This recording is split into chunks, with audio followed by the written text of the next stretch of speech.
M'ha saturat una mica. He estat una mica uns dies amb el mòbil en modo avió. M'han arribat molts whatsapps, moltes trucades. Espero que no s'enfadi ningú perquè no he contestat res, absolutament res. Per mi és nou això i molt delilant. Molt agraït, llavors, molt agraïts que hagis vingut a fer el vermut amb nosaltres. Saps què passa? Que ja havia acceptat abans que passés tot això. És veritat? I llavors vaig pensar, home, ara no facis el lleig. Doncs t'ho agraïm de veritat i de fet de la polèmica en parlarem com no pot ser d'una altra manera. Però abans et volíem fer una pregunta que li fem a tots els convidats. Digue'm. De fet, l'última convidada va ser Roser Capdevila i ens va contestar aquesta pregunta, jo t'aviso. I relació amb la cocaïna? Cordial. Cordial, eh?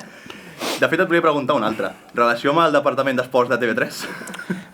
Cordial, també. Ja fa molt temps que no hi passo per allà. Jo vaig fer les pràctiques allà. Jo vaig fer unes pràctiques de persona que ja va fer pràctiques, diguéssim, una mica granadet. Jo tenia 31 anys, vaig fer les pràctiques allà i em va sorprendre, realment sí que em va sorprendre lo relaxats que estaven. Amb el Jordi Fargas, no?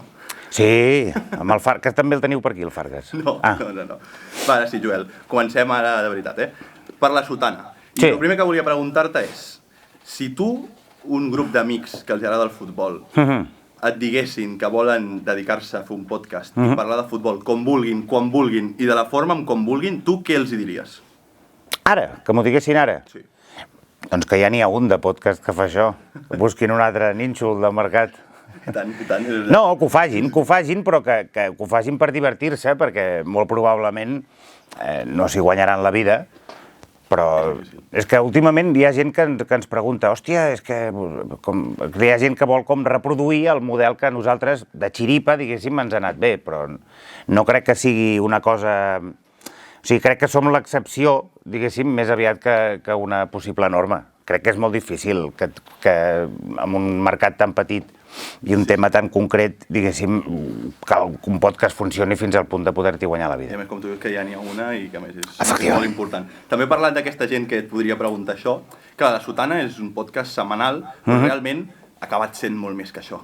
Agrupar és un fenomen que agrupa un nínxol molt concret. De fet, tu els defineixes com a caps de naps sotaners. Sí, és un camp de naps, sí. Cada vegada menys, per això. I tant, però què n'opines d'això? Et sents còmode? Amb què? O a vegades és complicat, a vegades hi ha hagut polèmiques per Twitter, que tu has entrat en una polèmica i ràpidament tots han saltat. Com veus tot aquest fet? El fet de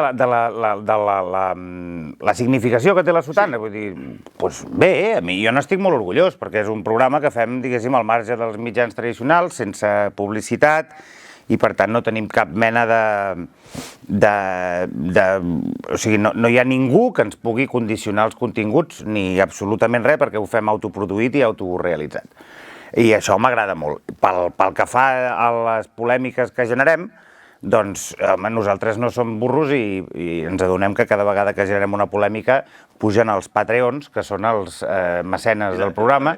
Aleshores, no és que ho tinguem calendaritzat, però ja sabem que, sense passar-se, però muntar una mica de pollastre, doncs ens va bé pel negoci. I tant. De fet, tu parlaves d'això que no està condicionat als mitjans de comunicació. De fet, us han trucat alguna vegada per recomprar el vostre format per als mitjans convencionals? No, primer ho vam provar a la SER Catalunya, a una freqüència que tenen la SERCAT. No va anar bé, després ho vam provar també a la ràdio de BTV, tampoc va anar bé, i ara ja crec que ja ningú pensa en... O sigui, sí que individualment sí que anem fent coses als mitjans, però com a programa ja és bastant evident que no ens... A més que no ens fa falta, perquè ara ja ens autofinancem i estem bé. I el millor que podeu fer, parlant des de la Nadala, que no hi ha hagut cap tipus d'oferta ja, No, la Nadala l'oferta va ser per fotre'ns fora, bàsicament. Correcte. De fet, us han fet fora, no?, d'alguns mitjans, Ser Catalunya, BTV. Sí. Ara, més que no pas que t'hagin fet fora, és que ets tu qui ha decidit marxar. Sí. Ara en parlarem. Abans, però, el que farem és connectar amb el nostre company a la redacció, amb en Ferran Dalmau, perquè ell ens explicarà una mica com ha anat aquesta polèmica, si és que queda algú a Catalunya, que ho dubto, però si és que queda algú que no s'ha acabat d'assabentar de com ha anat això, Ferran. I per si algú no se n'adona del que ha passat, no sap encara com ha anat la polèmica, tot va començar amb un gag del col·laborador i amic del nostre convidat d'avui, Manel Vidal, al programa Zona Franca, un gag on parlava del Partit Socialista de Catalunya, del PSC, i el situava en un espectre polític, en un diagrama polític, una mica com estan els bars xinos de l'Eixample, no? Els lavabos dels bars xinos de l'Eixample, és a dir, al fons i a la dreta, a dalt i a la dreta, algunes vegades. És un gag que no va agradar gaire al PSC, tampoc va agradar gaire al director de TV3, o almenys a qui va pressionar el director de TV3, i va decidir cessar o apartar aquest convidat del programa, i en un gest de lleialtat, el seu presentador, Joel Díaz, igual que un altre dels col·laboradors del programa, van decidir apartar-se, en Magí Garcia, del programa i deixar-lo.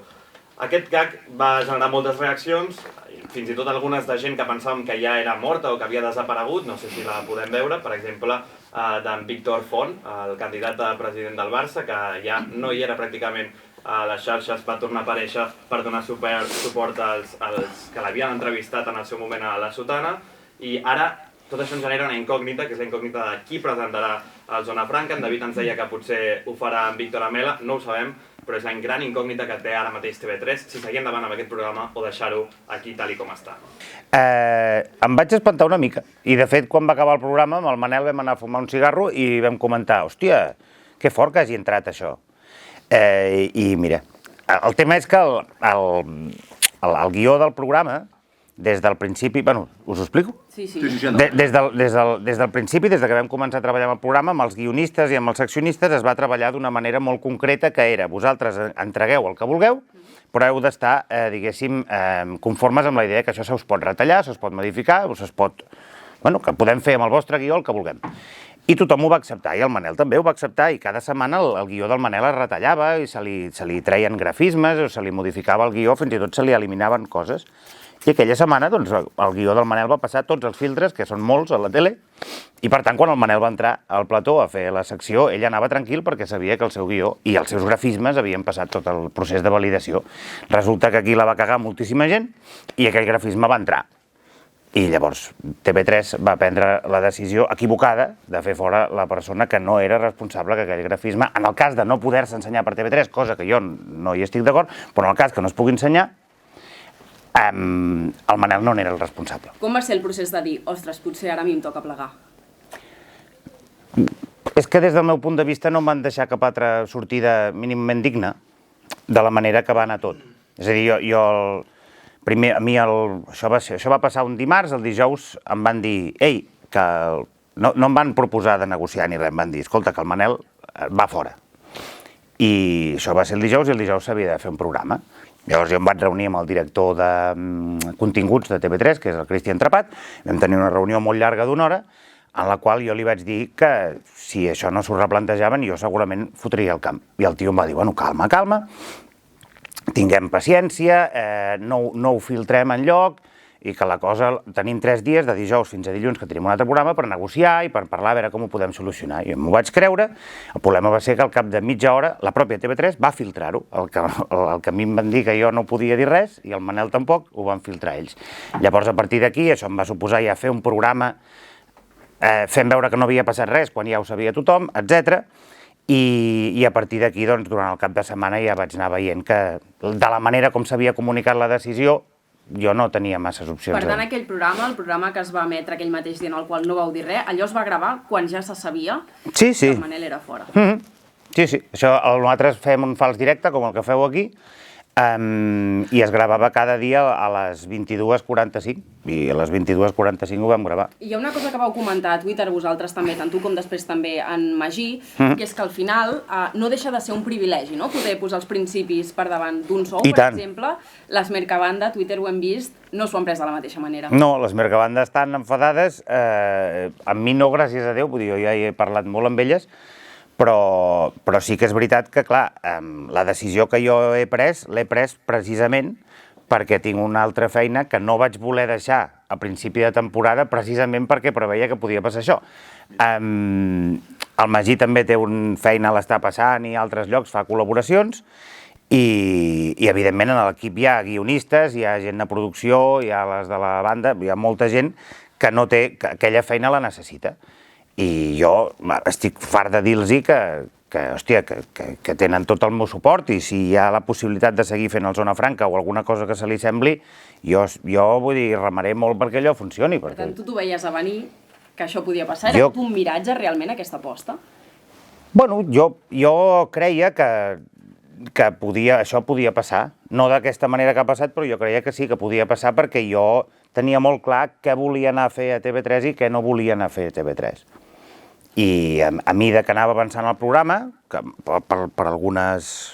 algunes coses jo crec que millorava molt tècnicament i tots n'estàvem aprenent, però per l'altre jo ja veia que el tipus d'humor que jo feia em costava, l'havia de lluitar molt, saps? Havia de discutir molt i per cada acudit barallar-me perquè entri l'acudit i no sé què, jo pensava, hòstia, això està costant més del que hauria de costar. De fet, la reacció de molta gent a Twitter, no sé si tu també ho has viscut així, era com, ostres, que fort, algú a Catalunya que ha decidit fer aquest pas endavant, ningú s'ho esperava, no? No sé si penses que potser als catalans ens falta una mica aquesta valentia. Tu al final a Twitter dius, Davió, que ets un venut al sistema, poc ha estat així al final, però va ser sorprès. Ens falta una mica als catalans plantar-nos davant del que puguem considerar una injustícia? Jo no diria els catalans, jo diria directament perquè a mi pel que jo he vist a Twitter, qui m'ha donat suport i tot això, bàsicament són indepes. I crec que els indepes sí que anem una mica justos de referents, no sé, hi ha com una necessitat de buscar ídols i referents morals molt exagerada. I jo no em sento gens còmode amb el paper de referent moral, soc una decepció assegurada com a referent moral i per tant jo porto bastants dies callat perquè tot això em fa vertigen. Vols que continuï al Zona Franca? I tant, de veritat, molt. Qui vols que el presenti? Qui vulgui. Víctor Amela, no? Víctor Amela? Víctor Amela seria, no sé, l'hauria de fer en català, que potser això, no sé, l'hauria de fer 100% en català. M'és igual que el presenti, però qualsevol opció que representi que la gent de l'equip pugui seguir fent la seva feina, jo encantadíssim de la vida.